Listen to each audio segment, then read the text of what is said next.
Chapter 5 प्रतिभाशाली योद्धा। अखाड़े में कुछ ऐसा हुआ था जिसकी कल्पना तक किसी ने नहीं की थी। वो मुक्का जो आकर्ष ने रवि को मारा था, उसकी छाप अभी भी सभी के दिलों में मौजूद थी। आकर्ष ने अभी कौन सी युद्ध कला का प्रयोग किया? यह कोई युद्ध कला नहीं लगती। मुझे तो ये कोई साधारण पंच लगता है, लेकिन उसने न सिर्फ अपना बचाव किया, बल्कि रवि को अपने साधारण पंच से घायल भी कर दिया। उसने बाघ के पंजे से अपना बचाव कैसे किया, मैं इस बात से ज्यादा हैरान हूँ। क्या तुम मेरा मजाक उड़ा रहे हो? इस तरह का पंच भला कोई युद्ध कला कैसे नहीं है? क्या तुमने नहीं देखा आकर्ष के उस पंच ने रवि के कंधे की क्या हालत की है? मिश्रा परिवार के सभी शिष्य आपस में आकर्ष के प्रयोग किए पंच के बारे में बातें करने लगते हैं, पर कोई भी आकर्ष के उस पंच के बारे में स्पष्ट रूप से बता नहीं पा रहा था। आकर्ष का वो पंच जितना सरल दिख रहा था, उसे समझ पाना उतना ही मुश्किल था। रवि का कंधा टूट चुका है, उसका दाहिना हाथ अपंग हो गया है। सोमदत्त ने रवि की चोटों की जांच की और एक ठंडियाह भरी। उन्होंने आश्चर्य से आकर्ष की ओर देखा।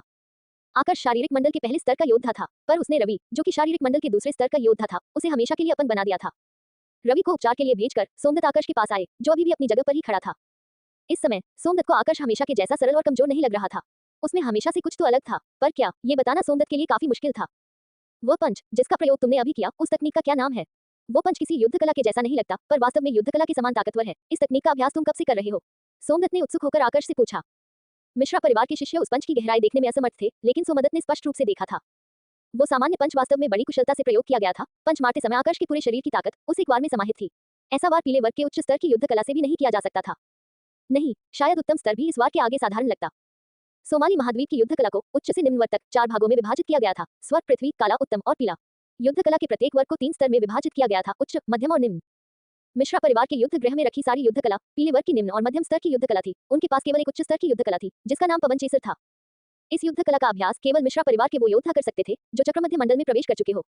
लेकिन सोमदत्त को पता था कि अगर कोई पवन चेसर में महारत भी हासिल कर लेगा, तो भी आकर्ष के उस पंच की समान ताकत उत्पन्न नहीं कर पाएगा।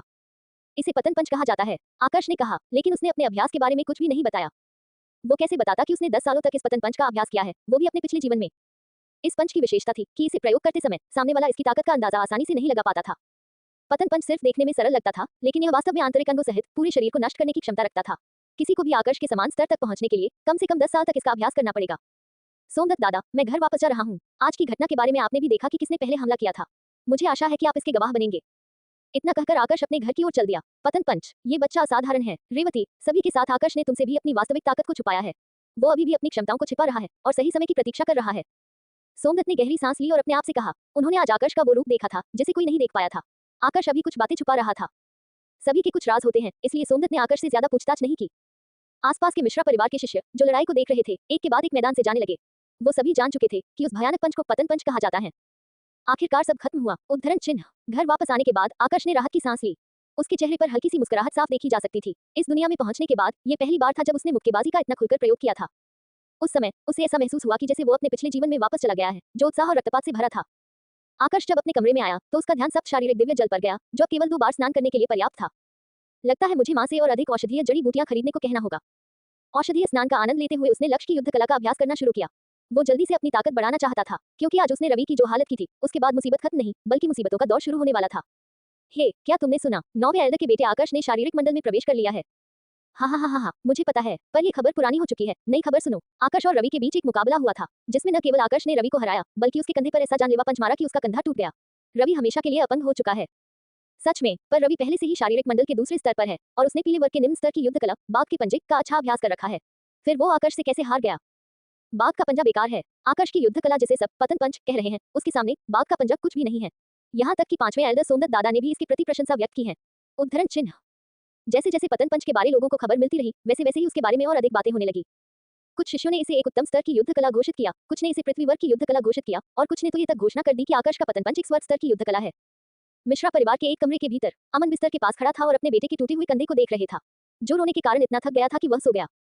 अमन के कानों में पहले एल्डर की आवाज अभी भी बज रही थी। अमन, अगर यह सिर्फ एक टूटी हुई हड्डी होती तो 9वें स्तर की सुवर्ण क्षति गोली का सेवन करना और कुछ समय का आराम चोट को ठीक करने के लिए पर्याप्त होता। लेकिन तुम्हारे बेटे रवि के कंधे की न सिर्फ हड्डी टूटी है, बल्कि सारी मांसपेशियां तक नष्ट हो चुकी हैं। यहाँ तक कि अगर तुम कुल प्रमुख से 8वें स्तर की सुवर्ण क्षति गोली लेकर रवि को दोगे तो भी कोई फर्क नहीं पड़ेगा।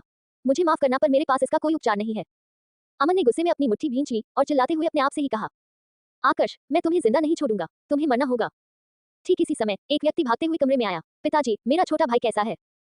ये व्यक्ति 7वें एल्डर अमन का सबसे बड़ा बेटा अभिजीत था, जिसकी गिनती मिश्रा परिवार के ताकतवर शिष्यों में होती थी। उसने न सिर्फ 16 साल की उम्र में ही शारीरिक मंडल के चौथे स्तर में प्रवेश कर लिया था, बल्कि पीले वर्ग के मध्यम स्तर की एक युद्ध कला पर्ण पंच में भी महारत हासिल कर ली थी। मिश्रा परिवार के शिष्यों को 16 वर्ष की आयु में वयस्क माना जाता था। 16 वर्ष का होने के बाद उन्हें मिश्रा परिवार के किसी भी व्यवसायों में से एक में मदद करने के लिए भेज दिया जाता था। अभिजीत भी उन्हीं में से एक था। जब उसे पता चला कि उसका छोटा भाई रवि घायल हो चुका है, तो वो अपने सारे काम छोड़कर भागते हुए रवि से मिलने आ पहुंचा। अमन ने एक गहरी सांस ली और बेहद भारी आवाज में कहा, अभिजीत, तुम्हारा छोटा भाई, उसका दाहिना कंधा टूट चुका है, यहाँ तक कि पहले एल्डर भी उसका उपचार करने में असमर्थ है। क्या? अभिजीत का शरीर कांप उठा, जैसे कि उस पर बिजली गिर गई हो। मिश्रा परिवार के पहले एल्डर पूरे सांची के एक प्रसिद्ध वैद्य थे, वो भी 9वें स्तर के। अगर वो भी रवि का उपचार करने में असमर्थ थे, यानी रवि की चोट सामान्य नहीं थी। रवि, उद्धरण चिन्ह। बिस्तर के किनारे पर खड़े होकर अभिजीत सोते हुए रवि की ओर देख रहा था। रवि की हालत देख उसकी आंखों में भी अमन की तरह खून उतर चुका था। इस छोटे भाई को जन्म देते समय उसकी मां की मृत्यु हो गई थी। उसने इन सभी वर्षों में अपने छोटे भाई को बड़े प्यार से संभाला था। चाहे वह भोजन हो या खिलौने, वह हमेशा अपने छोटे भाई को प्राथमिकता देता था। उसके लिए सबसे जरूरी उसका छोटा भाई था। लेकिन अब उसके छोटे भाई का दाहिना कंधा टूट गया था और उसका भविष्य बर्बाद हो गया था। ये सब सोचते हुए अभिजीत का दिल गुस्से से भर गया। पिताजी, क्या आप सुनिश्चित है कि रवि की यह हालत आकाश ने ही की है? अभिजीत ने अमन की ओर देखते हुए पूछा। जब उसने शुरू में इस घटना के बारे में सुना, तो वह विश्वास नहीं कर पाया। कमजोर सा दिखने वाला आकाश, जिसने अभी तक शारीरिक मंडल में प्रवेश भी नहीं किया था, उसके छोटे भाई को गंभीर रूप से घायल करने में कामयाब हो गया था। अमन ने अपने दांत पीसते हुए कहा, हाँ, मैंने 5वें एल्डर सोमदत्त के साथ बात की थी। आकाश ने ही रवि को घायल किया था। 3 दिन पहले न सिर्फ उसने शारीरिक मंडल के पहले स्तर में प्रवेश किया, बल्कि एक उच्च स्तर की युद्ध कला का भी प्रयोग किया, जिसे सब पतन पंच कह रहे हैं। शारीरिक मंडल का पहला स्तर पतन पंच। अभिजीत ने अपने आप से हैरान होते हुए कहा और फिर कुछ सोचकर फिर कहा, पिताजी, मेरे साथ चलिए। ठीक इसी समय रेवती के घर में। माँ, आप यहाँ क्यों? कुछ हुआ है? आकाश, जो अभी सप्त शारीरिक दिव्य जल में नहाकर अपने कमरे से बाहर आया था, अपनी माँ रेवती को अपने सामने खड़ा देख शर्मिंदा होते हुए बोला। रेवती ने अपने बेटे को थोड़ा हैरान होते हुए देखा। वह अभी भी विश्वास नहीं कर पा रही थी जो उसने आकाश के बारे में सुना था। उसका बेटा न सिर्फ शारीरिक मंडल के पहले स्तर में प्रवेश करने में कामयाब हुआ था, बल्कि उसने अमन के बेटे रवि को भी हमेशा के लिए अपन बना दिया था। पतन पंच। आकाश, क्या तुम अपनी माँ को यह नहीं बताना चाहोगे कि तुमने पतन पंच नामक युद्ध कला कब सीखी? यहाँ तक कि 5वें एल्डर सोमदत्त भी तुम्हारी प्रशंसा करते थक नहीं रहे थे। रेवती ने आकाश को एक मुस्कान के साथ देखते हुए पूछा, जिस पर आकाश ने हल्का शर्माते हुए कहा, माँ, अगर मैं आपसे कहूँ कि जब उस बूढ़े व्यक्ति ने मुझे सब शारीरिक दिव्य जल बनाना सिखाया था, तब उसने मुझे ये युद्ध कला भी सिखाई, तो क्या आप मुझ पर विश्वास करोगी? रेवती ने गंभीर होकर आकाश से कहा, आकाश, तुम अब बड़े हो गए हो। मैं जानती हूँ कि तुम्हारे पास कुछ ऐसे रहस्य हैं जिनका तुम खुलासा नहीं करना चाहते, इसलिए मैं इस बारे में तुमसे ज्यादा नहीं पूछूंगी। लेकिन तुम याद रखना कि कोई तुम्हारे बारे में कुछ भी कहे, मैं हमेशा तुम्हारे साथ हूँ। उद्धरण चिन्ह। माँ, आकाश का दिल कांप उठा, उसकी आंखें भर आई। ठीक इसी समय अमन की घृणा से भरी आवाज उन दोनों को सुनाई दी, रेवती, बाहर आओ, मुझे तुमसे बात करनी है। रेवती ने गुस्सा होते हुए कहा, उसमें अभी भी यहाँ आने की हिम्मत बची है। अगले ही पल अमन और उसका बेटा अभिजीत रेवती के सामने खड़े थे। वो दोनों आकाश को ऐसे देख रहे थे जैसे कोई शिकारी अपने शिकार को देखता है। अगर रेवती वहां नहीं होती तो आकाश अब तक कई बार मर चुका होता। अमन, क्या मैं जान सकती हूँ कि तुम्हारे यहाँ आने का क्या उद्देश्य है? कहीं तुम आकाश को हानि पहुंचाने के उद्देश्य से तो यहाँ नहीं आए हो? रेवती ने एक कदम आगे बढ़ाया और आकाश को अपने पीछे छिपाते हुए अमन से कहा। अमन ने एक गहरी सांस ली और अपने गुस्से को शांत करते हुए कहा, रेवती, फिक्र मत करो। तुम्हारे बेटे आकाश और मेरे बेटे रवि के बीच की लड़ाई को सोमदत्त ने देखा था। रवि के घायल होने में आकाश की कोई गलती नहीं है, वो अपनी खुद की गलती के कारण घायल हुआ था। फिर तुम्हारे यहाँ आने का क्या कारण है? अमन ने जो कुछ कहा था उस पर रेवती को भरोसा नहीं हो रहा था। प्रणाम रेवती चाची। अभिजीत, जो अमन के पास खड़ा था, विनम्रता से बोला। रेवती को प्रणाम करने के बाद अभिजीत की नजर आकाश पर पड़ी। तुरंत उसकी आंखें चमक उठी क्योंकि उसे अपना शिकार मिल चुका था। रेवती चाची, मेरे पिता यहाँ मेरे साथ आए हैं। मेरे यहाँ आने का कारण आकाश को चुनौती देना है। मैंने सुना है कि उसका पतन पंच बहुत शक्तिशाली है, इसलिए मैं उसकी ताकत देखने चला आया। अभिजीत की बात सुनकर रेवती की भौहें गुस्से में तन गई। अभिजीत, जहाँ तक मैं जानती हूँ, तुम मेरे बेटे से 1 वर्ष बड़े हो और पहले से ही शारीरिक मंडल के चौथे स्तर में कदम रख चुके हो, जबकि मेरा बेटा अभी शारीरिक मंडल के पहले स्तर में है। क्या उसे चुनौती देते हुए तुम्हें शर्म नहीं आ रही? रेवती ने अभिजीत पर एक नजर डाली और उदासीनता से कहा। अभिजीत ने मुस्कुराते हुए रेवती से कहा, चाची, आकाश शारीरिक मंडल का कोई साधारण योद्धा नहीं है। उसने आसानी से मेरे छोटे भाई को हरा दिया। इससे पहले कि रेवती कुछ कह पाती, आकाश अभिजीत के सामने आया और बोला, मैं तुम्हारी चुनौती को स्वीकार कर सकता हूँ, लेकिन मेरी एक शर्त है।